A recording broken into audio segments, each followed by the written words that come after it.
Nesse curso, nós temos o objetivo de, na leitura do livro Capital, compreender a lógica da acumulação capitalista para derrubar o capital.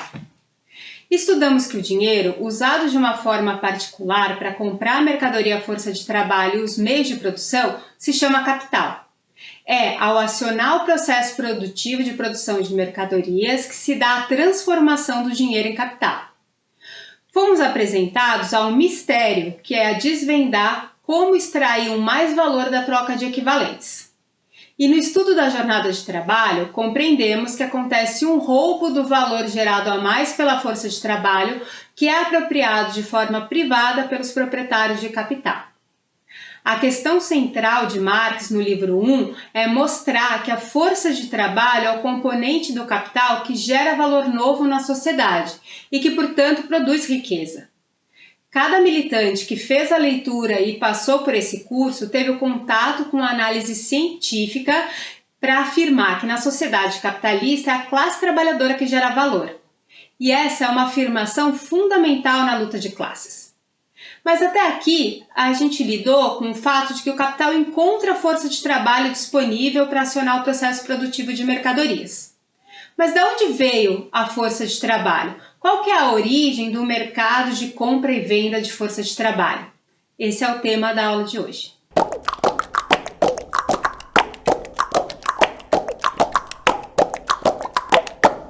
Para responder essa questão, o capítulo, assim chamada acumulação primitiva, se dedica a uma abordagem histórica que remonta à transição do feudalismo para o capitalismo.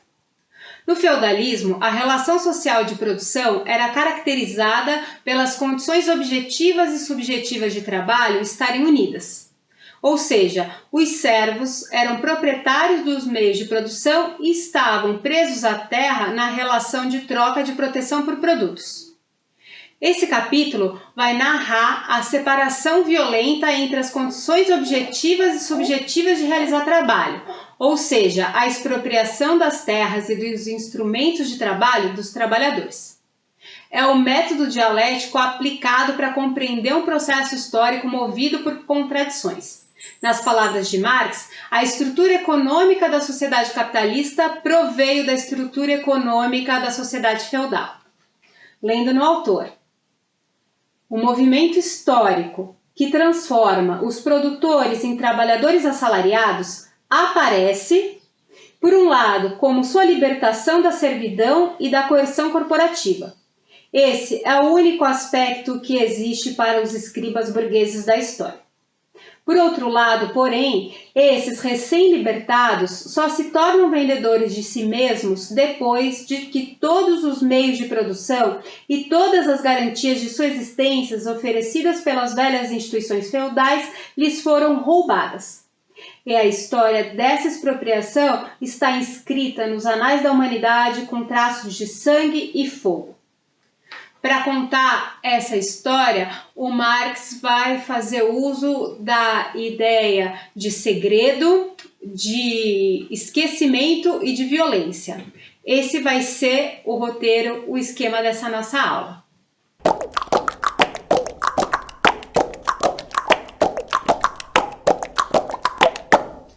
Primeiro, uma indagação. Por que o termo primitiva? A acumulação primitiva é aquela que precede a acumulação capitalista. É uma acumulação que não é resultado do modo de produção capitalista, mas é o seu ponto de partida.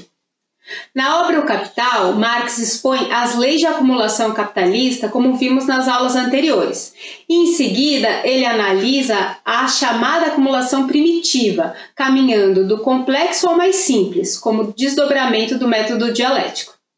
Esse é o pressuposto para a história do capitalismo como modo de produção. Nas palavras do autor, a acumulação do capital, porém, pressupõe a mais-valia.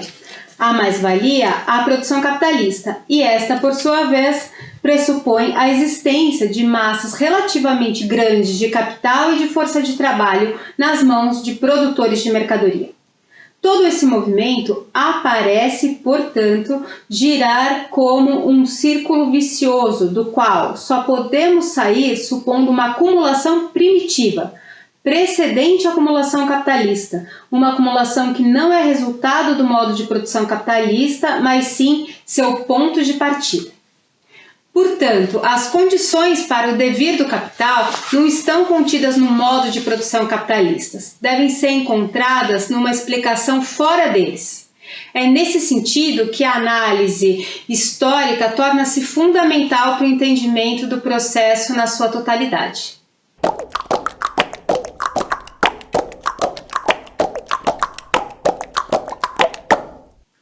Na assim chamada acumulação primitiva, Marx nos revela os segredos dessa forma que precede a acumulação capitalista, detalhando com lente histórica, notadamente o processo de cercamentos na Inglaterra, em que grandes massas humanas são arrancadas súbita e violentamente dos seus meios de subsistência e lançadas no mercado de trabalho como proletários livres como pássaros.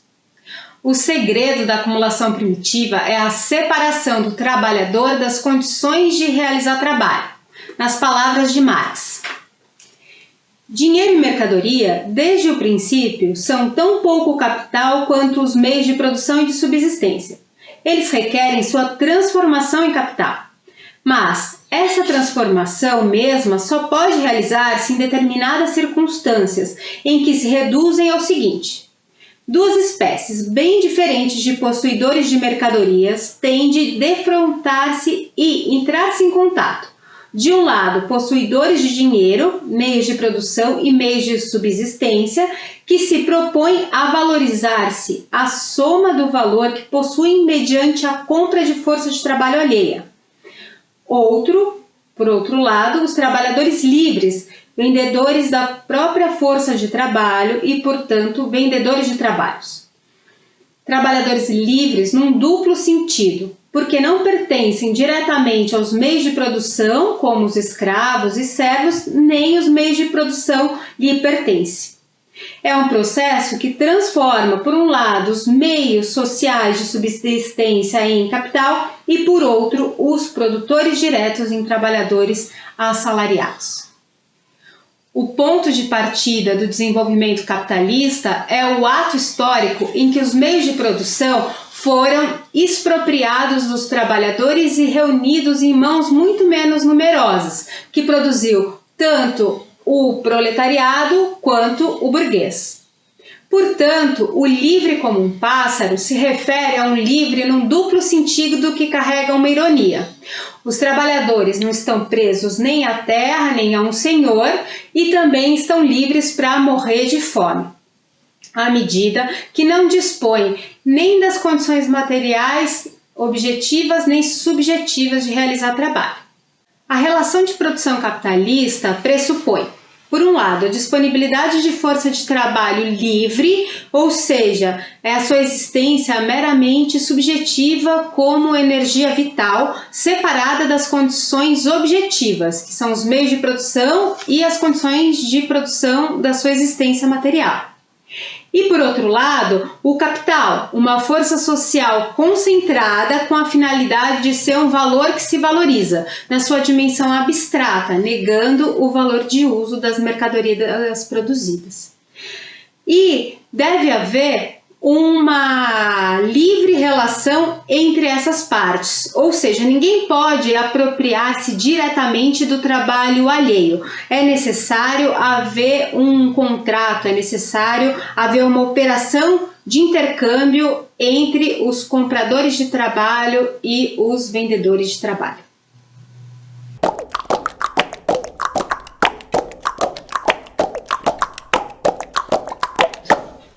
Nesse capítulo, Marx trabalha com os esquecimentos da economia política clássica. A defesa da propriedade impõe o esquecimento. Esquecimento do quê?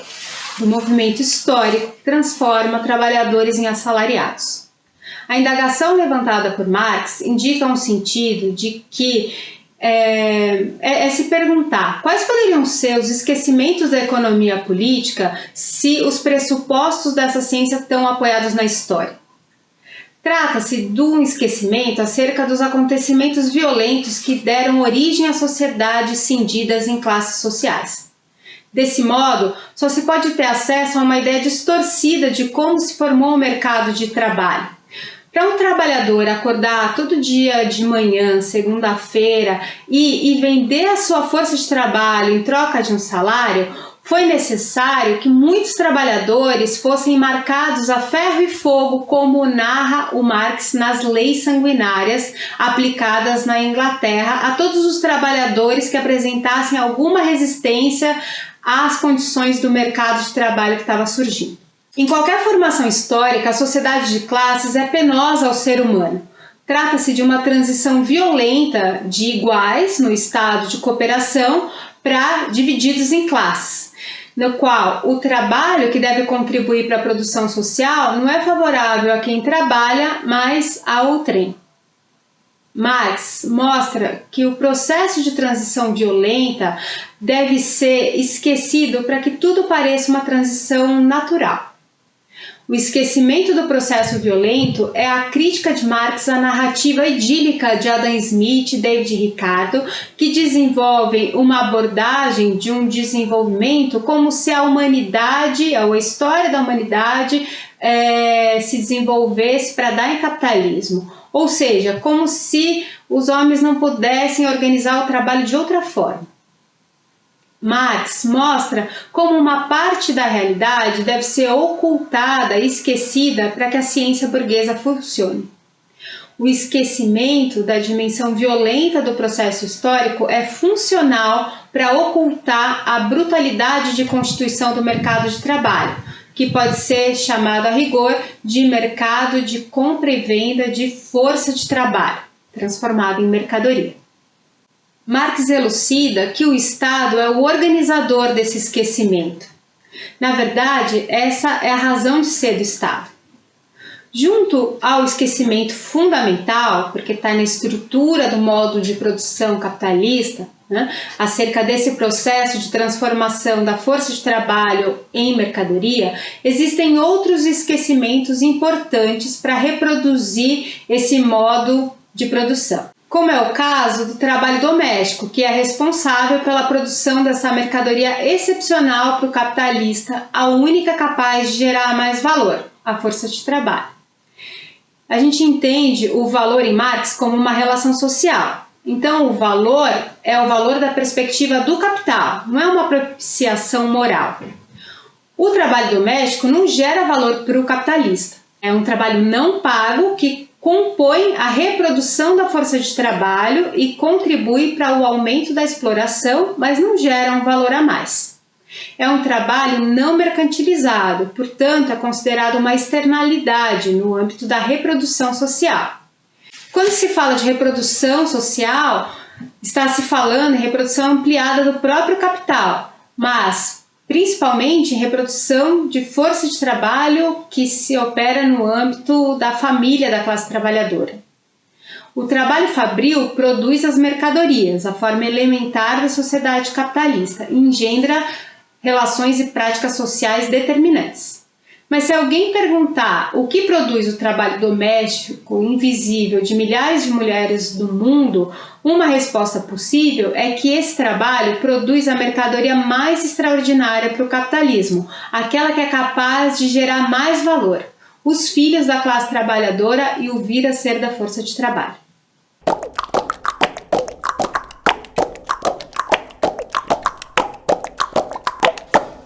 Como vimos nas aulas anteriores, a exploração capitalista nas fábricas e a reprodução da força de trabalho nos bairros populares é uma exploração de ordem econômica. A exploração econômica ela é ocultada por ser um contrato juridicamente estabelecido entre homens iguais que estão em situação desigual no processo produtivo. Um é proprietário dos meios de produção e comprador da força de trabalho, e o outro dispõe só e somente da sua força de trabalho para vender por uma jornada de trabalho, pela qual ele será remunerado por um salário, e o salário é o meio pelo qual o trabalhador acessa as mercadorias que ele mesmo produziu. A violência, o roubo do trabalho não pago na jornada de trabalho é ocultado. é necessário uma análise científica da forma salário para revelar esse roubo, uma teoria da exploração, a teoria da mais-valia. Na origem do capitalismo, a violência é a protagonista da história da conquista de outros povos, a subjugação, a humilhação e o assassinato para roubar. É desse ato que data a pobreza da grande massa que, apesar de todo o seu trabalho, nada possui para vender senão a si mesmo, e a riqueza dos poucos que cresce continuamente, embora há muito tenha parado de trabalhar. Quando afirmamos que Marx, nesse capítulo, trabalha com os esquecimentos da economia política, queremos dizer que ele reivindica certa lucidez sobre esse processo histórico em que a violência foi a protagonista na separação do trabalhador das condições de realizar trabalho. Essa é uma dimensão fundamental da crítica de Marx à economia política clássica, ao procurar identificar o tipo de contradição que move o processo histórico na Europa na transição do modo de produção feudal para o capitalismo, que teve a violência como a parteira da história.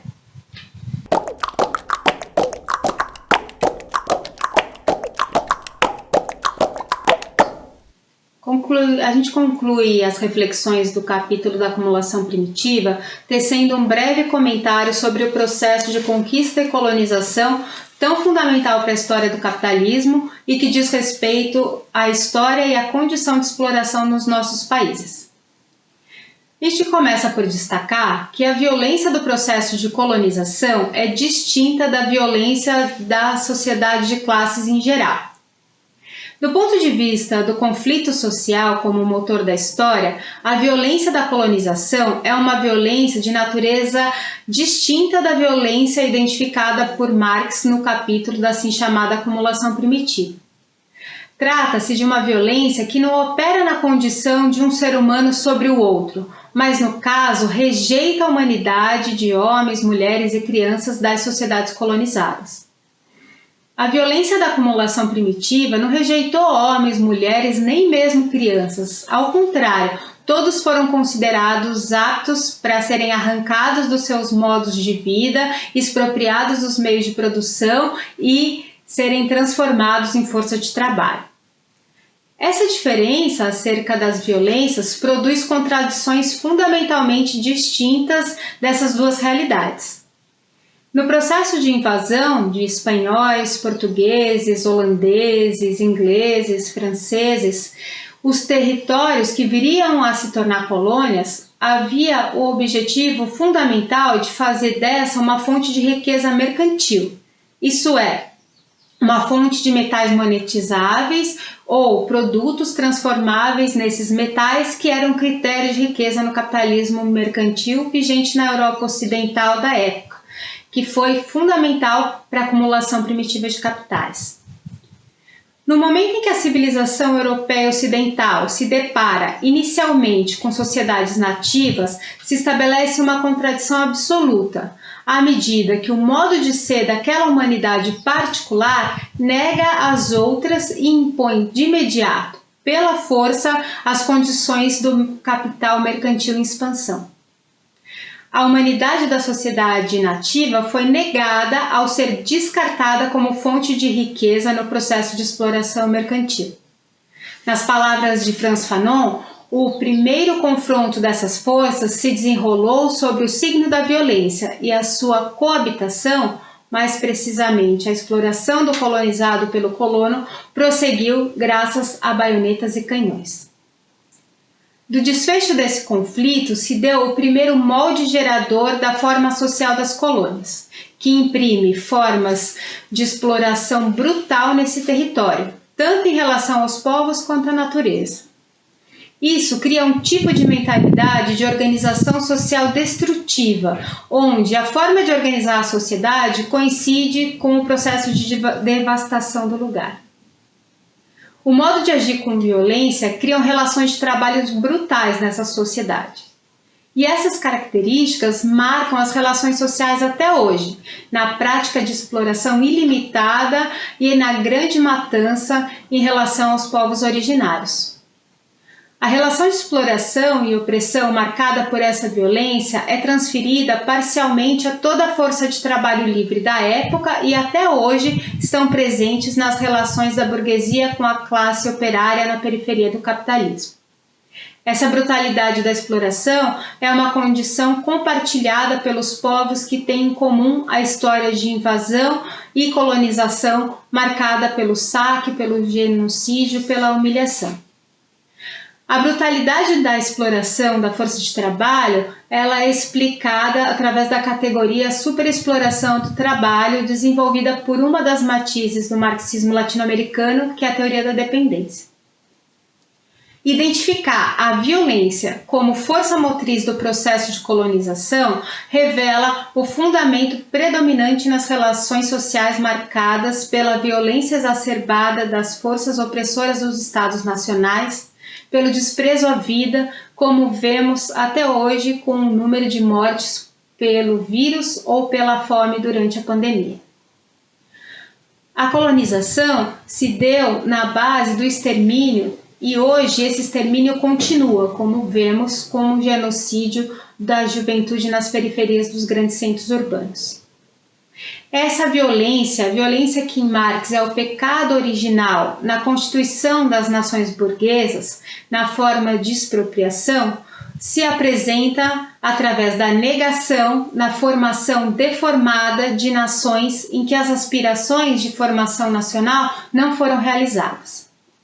No caso da América Latina, por exemplo, é precisamente nos movimentos de independência, quando a ressonância da Revolução Francesa repercute no povo, trazendo as aspirações emancipatórias da modernidade, que se observa como esses ideais ficaram restritos à independência política, o que caracteriza o aleijo de nascença da formação nacional nos nossos países. A violência em negar as aspirações emancipatórias da modernidade a esses povos que estiveram alijados dos processos de independência e de constituição dos respectivos estados os obriga a ir além das aspirações modernas de igualdade e liberdade para existir enquanto nação. Se coloca o tema da libertação nacional, no mesmo processo emancipatório que libertará o trabalho da violência da exploração e da opressão. Ou seja, não se separa a luta de libertação nacional de uma luta anti-imperialista da luta pelo socialismo. No sul global, essas são várias dimensões de uma mesma luta emancipatória. O tema da libertação nacional, o movimento dos povos que lutam contra a exploração e ao mesmo tempo pelo direito de existir enquanto tal, é uma contribuição ao marxismo a partir dos movimentos revolucionários de diferentes países que estão enraizados na África, na Ásia e na América Latina. A segunda dimensão que a gente quer destacar é a ofensiva do capital diante da crise, remontando o caráter predatório da acumulação primitiva. É importante chamar as coisas pelo nome que elas têm. Essa ofensiva é uma ofensiva do imperialismo que tem uma agenda a cumprir no sentido de uma acumulação por despossessão. Ela opera no âmbito do direito da classe trabalhadora, ou seja, na transformação dos direitos em negócios para aumentar a exploração da classe trabalhadora por meio da retirada de direitos historicamente conquistados, desorganizando as relações de trabalho, lançando os trabalhadores numa situação de desemprego, recessão, informalidade e precariedade das relações de trabalho.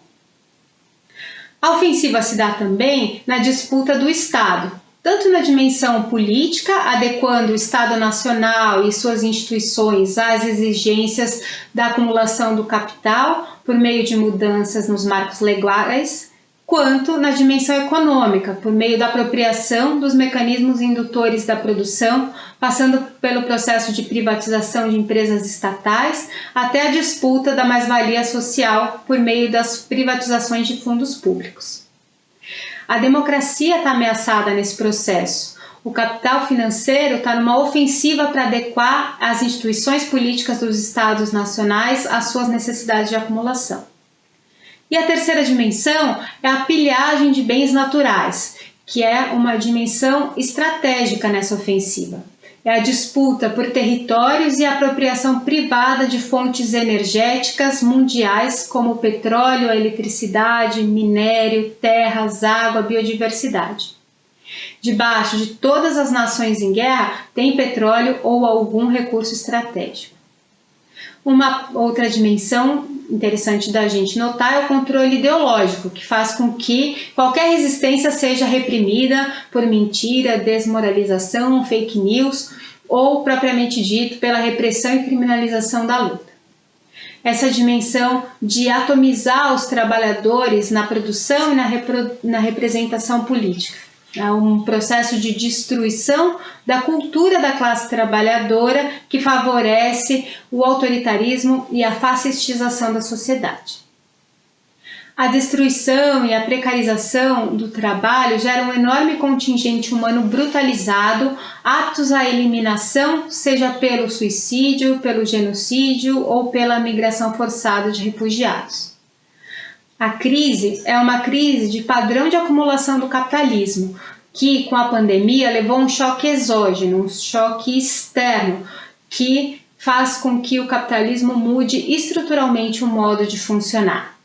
O capital está reagindo com mecanismos predatórios que retomam aqueles que precediam a acumulação capitalista propriamente dito. Então, aquela violência que extrapola a violência econômica e o capital lança esses mecanismos de ofensiva sobre os territórios e sobre os trabalhadores que remontam àqueles que Marx descreveu na acumulação primitiva. Cabe a nós atuar nas contradições, compreender essa ofensiva para que a nossa intervenção na história seja transformadora.